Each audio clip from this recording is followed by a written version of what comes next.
Oh, lumalayo na ba ako mga pare? O kailangan ko pa talagang gawin yung ginagawa niya para mag-gets ng marami? Game? Yes! Sige, 3GS. Pinaka-accessible na angulo. Pero disclaimer lang, lahat ng sasabihin ko, hindi to totoo. Sir, pagtapos ng laban na to, ano kasunod? Shernan versus Sak Maestro. Siyempre, off-cam, tatawagin muna ni Sir yung mga hurado.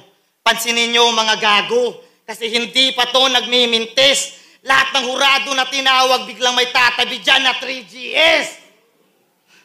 Pag oras na ni Sak Maestro, pasimpleng bubulong yan ng hindi naman rekta. Parang nagamit na yun ah.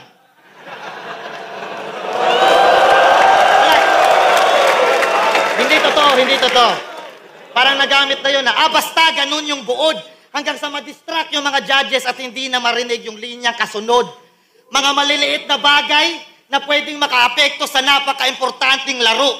Mga bagay na hindi ka pwedeng magkamali kasi magiging isa yang makasaysayang tagpo. Tapos sisirain lang nitong mga selfish na bobo. At yan ang sagot sa tanong ni Apex na si Enigma. Paano nyo naloko?